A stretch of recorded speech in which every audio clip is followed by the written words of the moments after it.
Multidom. Um programa de multigente, multicoisas, multiassuntos para você e toda a sua família. Apresentação: Marta Padovese.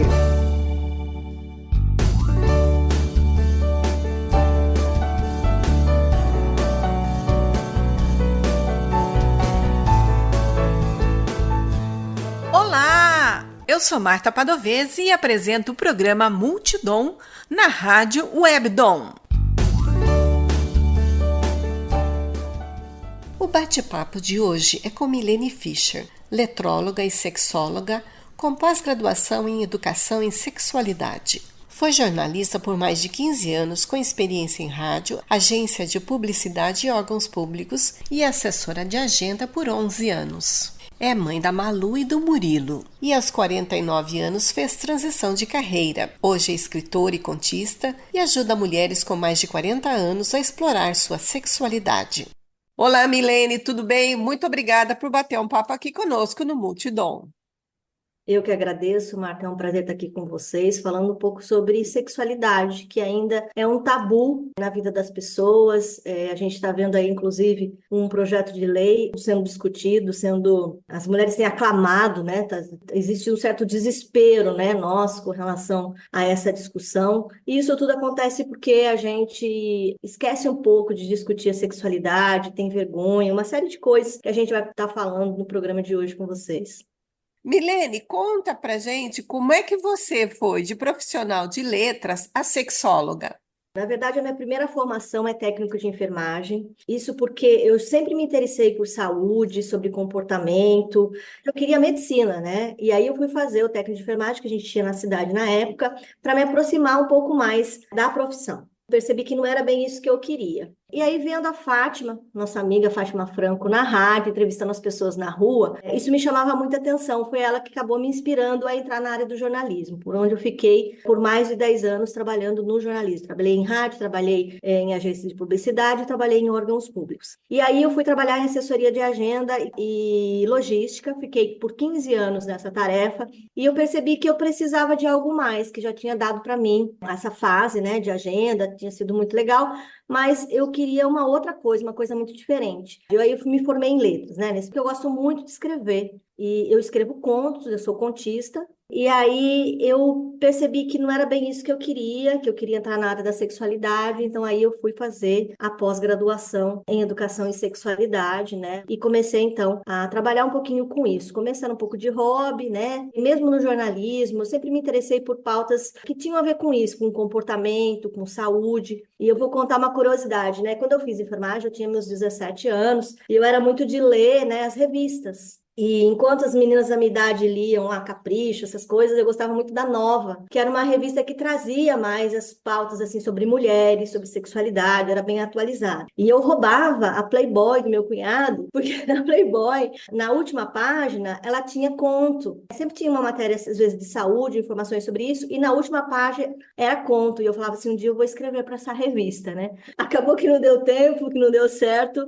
E foi por aí que eu fui entrando na sexualidade. É um assunto que mexe muito comigo e que eu gosto muito de trabalhar com mulheres ou mesmo com adolescentes sobre isso. É sempre uma novidade, assim, a gente está sempre quebrando tabus, inovando. É muito bom mexer com esse lado das pessoas, que elas possam transgredir.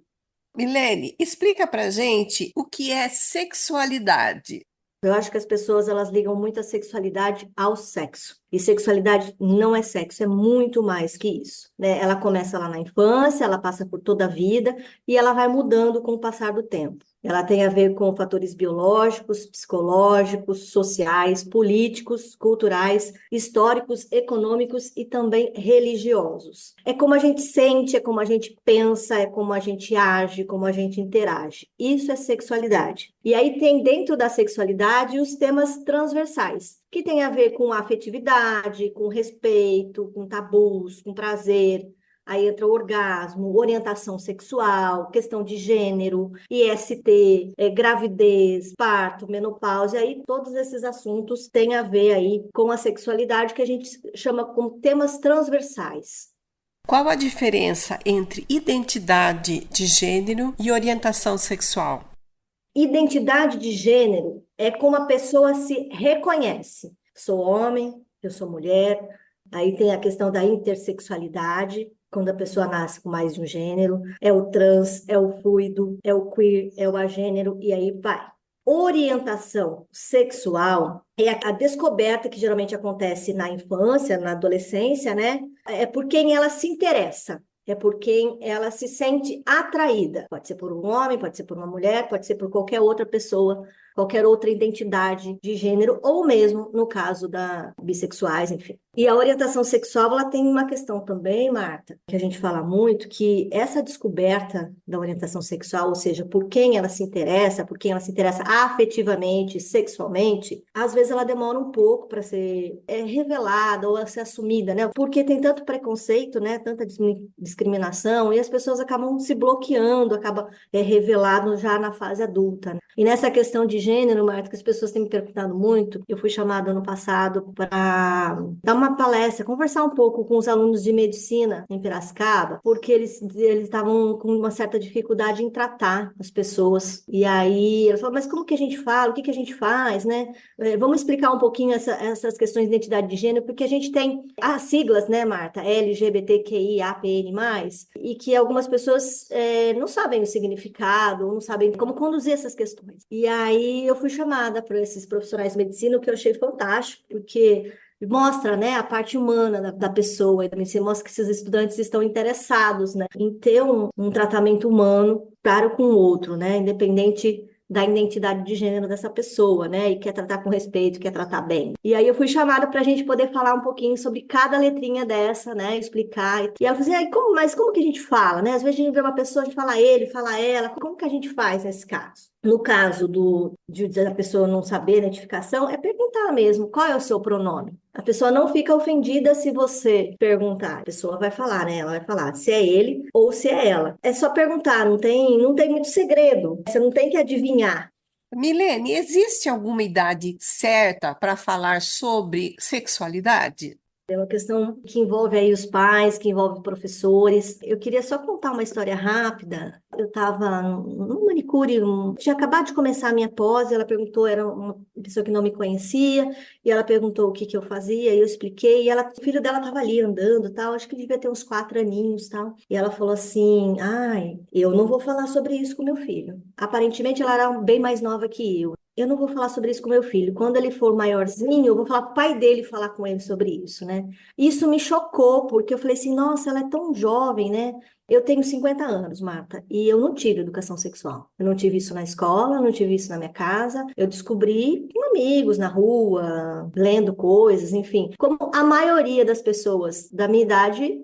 Então, assim, eu falei, não é possível que ainda as pessoas tenham essa dificuldade, esse medo de falar, a vergonha, né, de falar com o próprio filho sobre um assunto que é tão importante. Antes de falar mais ou menos o que a gente fala para cada idade, eu acho que a gente tem que tratar o sexo, a sexualidade com naturalidade, né? A gente tem que falar qualquer hora do dia, em qualquer momento. Não é pegar seu filho quando ele vira adolescente ou quando você está preocupado, que muitas mães falavam com a menina por conta da gravidez. Então, assim, não é senta aqui, eu vou falar para você. Não é assim que a gente conversa, porque a hora que você fala senta aqui, a criança já dá uma travada, ou o adolescente, porque ele vai falar, bom, já vem bronca, né? Aí vem, conversa. Aí dificulta tudo, né? Então não é assim. Então a regra básica e geral sempre é falar em qualquer momento. Primeiro entender a pergunta, Marta. Deixar as crianças perguntarem sobre isso. E vai vir. Como que o neném entrou na sua barriga, como é que sai da sua barriga. Começa na hora do banho, quando você explica como é que faz a higiene.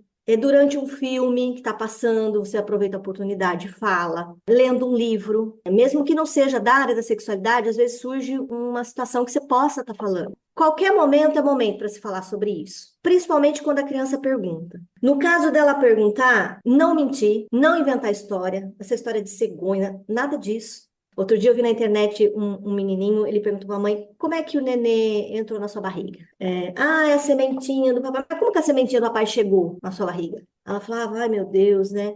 Quando você crescer... Não, mas fala para mim, assim, visivelmente, ele estava testando ela já sabia, porque ele ria, né? E aí ela falava assim, não, é que a mamãe deu um abraço no papai, e aí a sementinha dele passou. Ele olhou para ela e falou assim, não foi isso, mãe. Tá aí que eu vou pesquisar na internet. Se você não falar, eles vão descobrir de outra forma. É importante que o pai e a mãe, ou mesmo na escola, quando tem um trabalho de educação sexual, que é raríssimo, seja explicado sobre isso, seja falado sobre isso, porque ele vai dar um jeito de descobrir numa conversa com os amigos, ou pior, né? Ou de forma digital na internet, que nem sempre tem informações seguras. Porque nesse momento que o pai e a mãe tá falando, ele não fala só a parte biológica, a parte técnica, enfim. Ele passa valores também, né, Marta? Afetividade, para falar sobre respeito. Tá tudo incluso, é tudo no mesmo pacote. Então aproveita e fala tudo isso, não é só como ela acontece. Então é importante que você primeiro entenda a pergunta. Uma vez a minha filha, ela pegou uns livros de uma escola que para fazer umas atividades, umas apostilas que não se usava mais. Às vezes eu trazia para casa essas coisas que eu encontrava por aí, para ela fazer atividade, fazer brincadeira com elas, tal, que a gente tem que ter essas coisas, né, Marta? Ela tava lá com uma apostila aí de uma escola que nem era dela, fazendo tal, daí ela falou assim para mim: "Mãe, o que é sexo?" Daí eu peguei e falei assim: "Mas filha, por que você tá perguntando isso?" Porque tem vários contextos, não sei da onde você, né? Falou: "Não, porque na ficha aqui tá perguntando se é sexo masculino ou sexo feminino. Se eu não souber o que a criança quer saber, eu vou dar uma aula, né? Eu vou falar de uma coisa e não é aquilo que ela quer saber. É importante que responda, entender o que ela quer, da onde ela tirou, mas onde você viu isso, para eu entender que contexto que tá. Porque essa palavra tem vários significados. Entender o que ela quer saber e falar o que ela quer saber. Porque tem idade que não adianta ficar explicando muito, que ainda não tem como entender certas coisas. E nunca mentir. Você ouve o programa Multidom. Apresentação Marta Padovese. O bate-papo de hoje é com a letróloga e sexóloga Milene Fischer.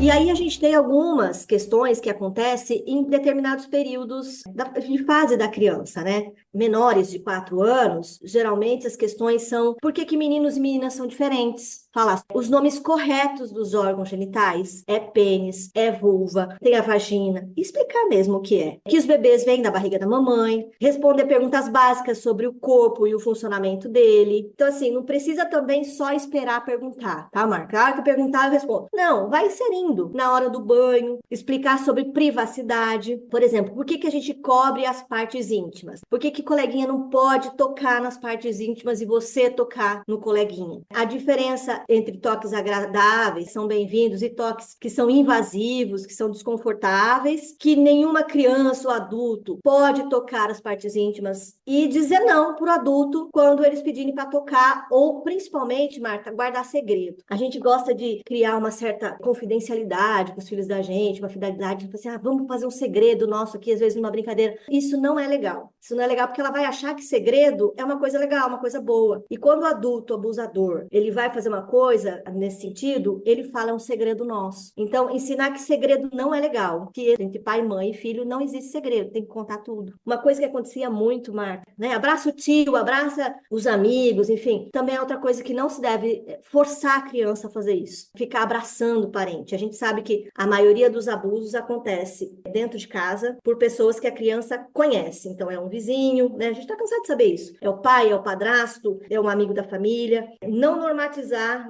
e não obrigar a criança a abraçar aquele outro adulto. Porque também ela vai perder um pouco a referência no começo do que é um abuso e do que é um carinho, do que é um afeto. Então, não obrigar. Aí tem de 4 a 6 anos, as crianças maiorzinhas, também falar sobre os corpos de meninos e meninas, que vão mudando com o crescer, porque já é uma fase que já vai começar a mudar. Explicações simples sobre o processo de nascimento dos bebês, aí as regras sobre limites pessoais, como não tocar ainda na parte íntima, isso vai ser falado sempre para a criança. E começar a falar sobre abuso sexual, porque eu falo que a gente pode falar quando a gente está começando a dar banho na criança, lá na banheira. Não pode tocar, não pode pegar. De 7 a 12 anos, eles já estão maiorzinhos, já têm um pouco mais de percepção, mas ainda tem uma certa ingenuidade, Marta. Eu vejo meu filho, ele tem 12 anos e nada para ele vai fazer mal, né? Eles não conseguem ver a maldade do outro. Então, nessa idade de 7 a 12, começa a mudança para a puberdade. Então, tem que falar muito sobre isso, sobre mudança do corpo, tudo que está acontecendo. Continuar falando sobre abuso e toque, sobre segurança e limites em conversas online. Hoje, a gente tem uma preocupação muito grande com relação a isso. Tanto com relação a jogos, como com a questão do WhatsApp.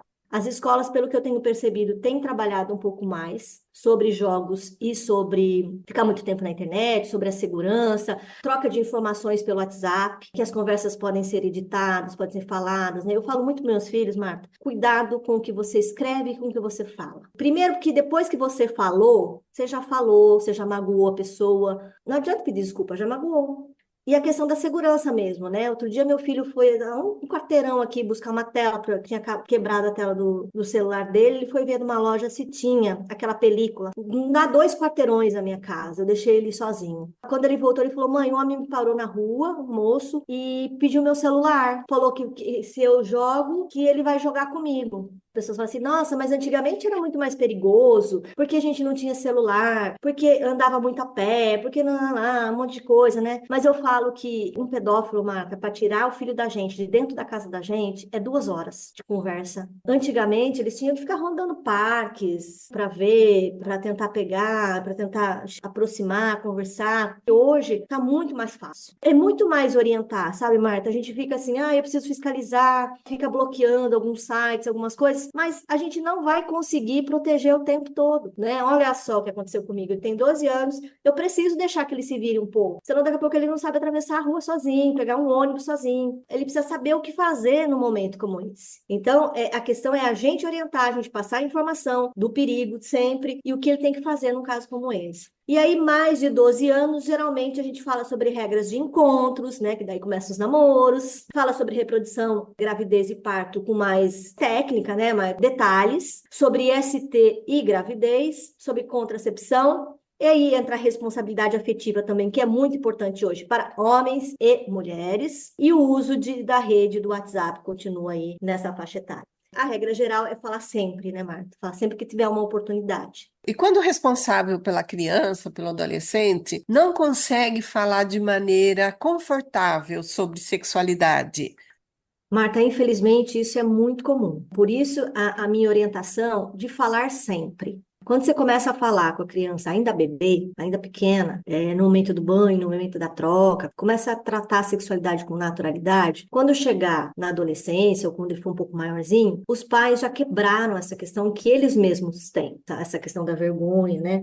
Para a gente mesmo ir quebrando os nossos tabus. Mas, infelizmente, isso nem sempre é possível, nem sempre acontece. Então, para aqueles pais que já estão com filhos adolescentes ou umas crianças maiores, é buscar ajuda. A gente se assusta com o desenvolvimento deles, né? E aí a gente desenvolve essa insegurança aí, né? É muito mais sobre nós do que sobre eles, né? Então, não é só por parte do pai e da mãe. Também tem a vergonha da criança e do adolescente. A gente tem que ficar feliz, né, Marta? Apesar do susto, a gente tem que ficar feliz porque eles estão se desenvolvendo. Isso é bom. É difícil lidar com essas transformações. Pra gente, como pais e educadores, como para as crianças. Então, assim, quando você começa a entender que você está com essa dificuldade, é sim buscar ajuda, né? Ou de um profissional, pode ser de um psicólogo, pode ser do médico e pode ser de um sexólogo, que vai ajudar a desenvolver estratégias sobre isso. E quando a criança, ela fala, tenho vergonha, não quero falar disso, é respeitar esse momento. Deixa passar uns dias, numa outra oportunidade, volta a falar sobre isso, e existem técnicas para isso, para você criar essa confidencialidade, essa fidelidade com seu filho, essa intimidade com seu filho, né? Algumas delas, vamos lá. Falar para ela, senta aqui, nós vamos conversar e dar uma aula, não é o viável. Mas se abrir mesmo, falar sempre, olha, se você tiver interesse em falar sobre isso, fala. Outro dia eu fui falar sobre pornografia com meu filho, ele não queria falar. Ele tem 12 anos e eu sei que já no computador ele já pode ter acesso. Então eu fui falar com ele sobre isso, ele falou, não quero falar sobre isso com você agora. Eu falei, tudo bem, filho, então a hora que você quiser, você vem falar comigo. É deixar muito claro que é o pai e a mãe que educa sexualmente, não o coleguinha, não a internet. Venha falar comigo. Eu já aprendi sobre isso, eu sei sobre isso, eu tenho informação segura. Então, criar essa intimidade, ir falando. Às vezes, isso serve para os pais, que têm essa dificuldade, para os filhos. Às vezes, não olhar no olho, tornar o assunto informal. Ah, tá cozinhando junto? Surge alguma oportunidade? Vai falando devagar. Ou contar uma história, olha, com fulano aconteceu assim, assim, você viu? Ah, o que você acha disso? E ouvir, né? A gente tem mais que ouvir do que falar, na verdade, porque através da escuta é que você consegue construir esse diálogo. É a partir daí que você desenvolve o diálogo com seu filho, muito mais pela escuta. Nunca fechar o canal de diálogo, mas também não forçar. E achar que você tem vergonha, que tem dificuldade, pedir ajuda para essas pessoas de confiança. Qual a importância da educação sexual, não só pelos pais, como pela escola?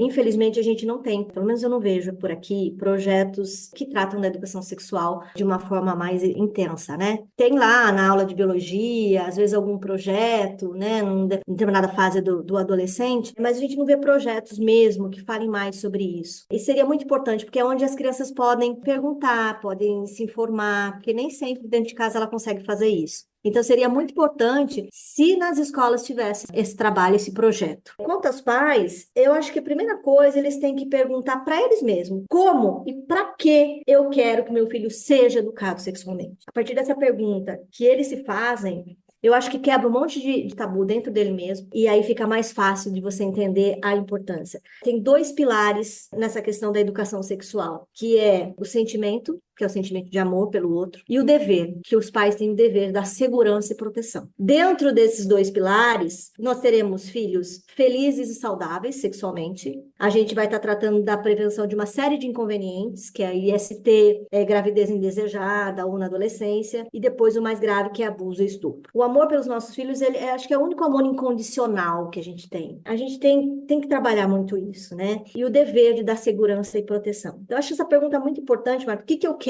Como e para que eu quero que ele seja educado sexualmente? E a partir daí, você desenvolve essa questão com o seu filho, que deve ser sempre, né? Como eu disse. Muitas famílias consideram que o sexo antes do casamento não é adequado. Isso a gente tem que respeitar. Nesse caso, a educação sexual também é importante, não é? Marta, muitas pessoas entendem que falar sobre sexo antecipa a vida sexual do adolescente. E a gente já tem muitos estudos comprovando que é justamente o contrário. Quando ele tem educação sexual, ele demora mais para começar a sua vida ativa sexualmente. Porque ele faz isso com mais responsabilidade, pensando na afetividade, respeitando o seu corpo, conhecendo os prós e os contras. Então, quanto mais informação ele tem sobre isso, mais ele demora para começar a sua vida ativa sexualmente. A gente precisa falar muito sobre isso, porque às vezes as pessoas entendem que se a gente falar, vai aguçar a curiosidade e a criança vai querer fazer. E a gente sabe que muitos adolescentes fazem por pressão do coleguinha, ou porque vê na rede, na internet, não tem como evitar isso. Então, assim, se ele estiver informado, né, se ele estiver sabendo, se ele tiver esses conceitos de valores, de responsabilidade, isso demora mais para acontecer. E aí, quando acontecer, vai acontecer de uma forma muito mais bacana. Eu agradeço a sexóloga Milene Fischer por bater um papo aqui conosco no Multidom. Milene, muito obrigada por bater um papo conosco. Eu que agradeço, Marta, a oportunidade de estar falando de sexualidade, que é um assunto que mexe muito com as pessoas. Às vezes a gente esconde ela e vai criando tabus, vai criando barreiras. É importante muito a gente falar sobre isso, falar com adolescentes, com pais e adolescentes, a diferença do limite, né? O limite é a intimidade e a intromissão na vida dos nossos filhos. Eu estou à disposição para a gente falar mais sobre isso. Gostaria de voltar para falar sobre mulheres, sobre LGBT, enfim, eu estou à disposição. Podemos falar mais sobre adolescentes. Tem muita dúvida, as pessoas, né, os pais ainda têm muita dificuldade de falar com os seus filhos. As escolas não estão se preparando para isso. Poderia ajudar muito. Eu acho que se a gente começasse um trabalho de educação sexual na escola, com um projeto mesmo. Eu costumo dizer que o projeto começa pelos pais e pelos educadores, e depois a gente conversa com os filhos. Então, não há quebra de valores, desrespeito com relação às crenças. É tudo para que os nossos filhos, nossas crianças, nossos adolescentes sejam adultos responsáveis, felizes sexualmente, bem resolvidos, bem informados, para que a gente não tenha que procurar, ou eles tenham que procurar médicos e terapeutas quando adultos, por conta de ansiedade, por conta de gravidez indesejada, por conta de disfunções sexuais, como ejaculação precoce, vaginismo, e principalmente pela falta de intimidade com o seu próprio corpo. Obrigada, Marta, pela oportunidade.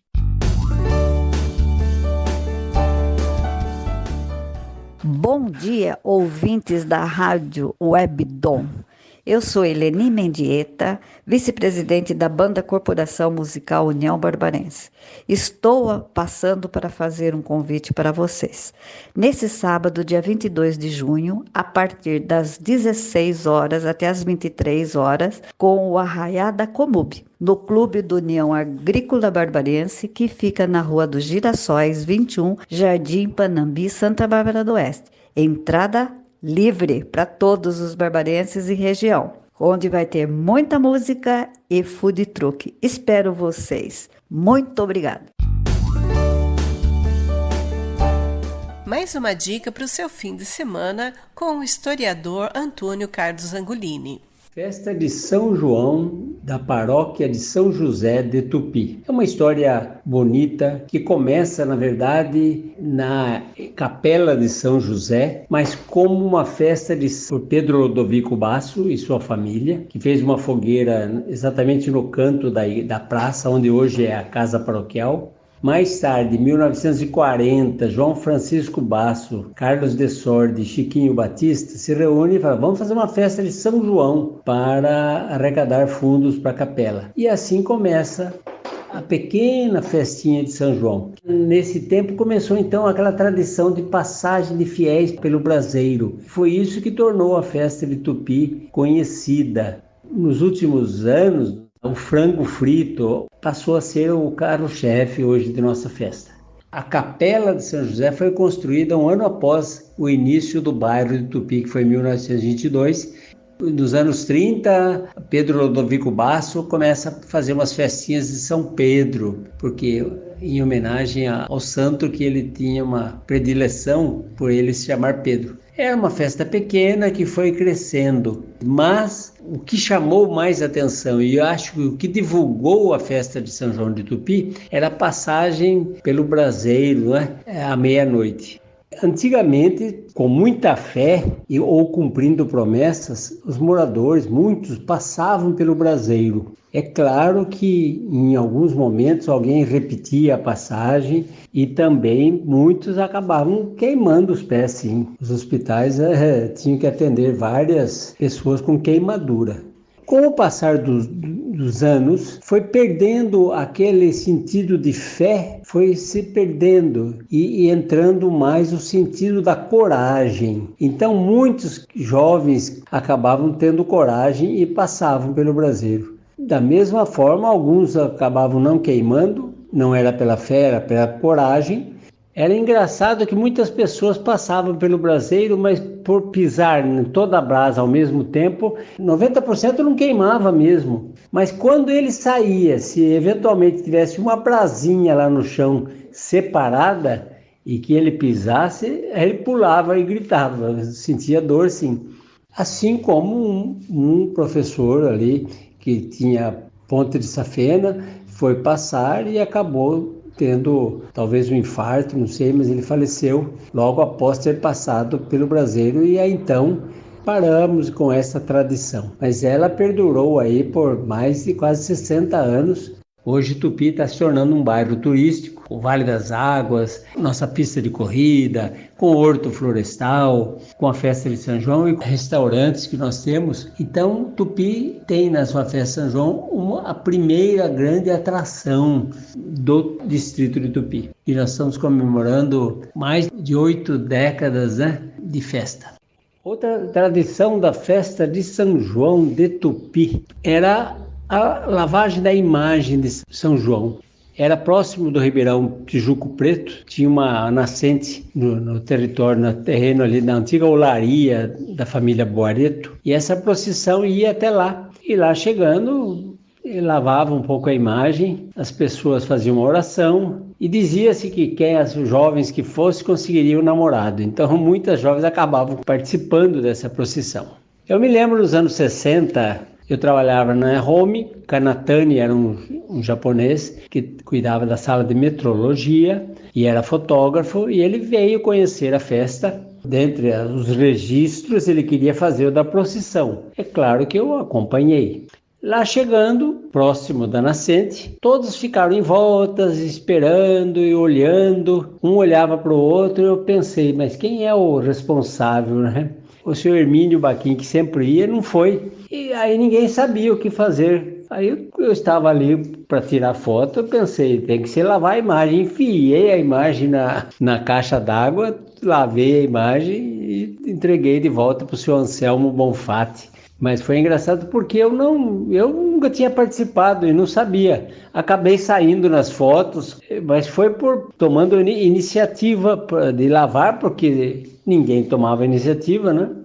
A festa desse ano será repetida como no ano passado em 2 dias. No dia 22, que é sábado, começando o almoço com a venda do frango frito e de quarto de leitoa, às 11 horas, indo até as 4 da tarde, repetindo o almoço no domingo. E as barracas no entorno da capela funcionarão a partir de sábado, às 11 horas, e vai embora até o domingo, às 1, 2 da manhã. Não se esqueçam, dia 22 e 23, a festa de São João de Tupi. Quer entrar em contato conosco, deixar um recado ou ouvir de novo? Acesse www.radiowebdom.com ou envie seu e-mail para radiowebdom@gmail.com.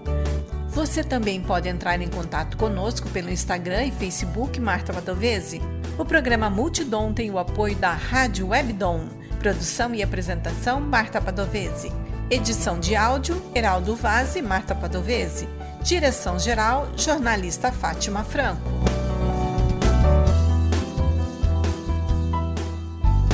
Você ouviu pela Rádio Webdom o programa Multidom. Um programa para você e toda a sua família. Apresentação Marta Padovese.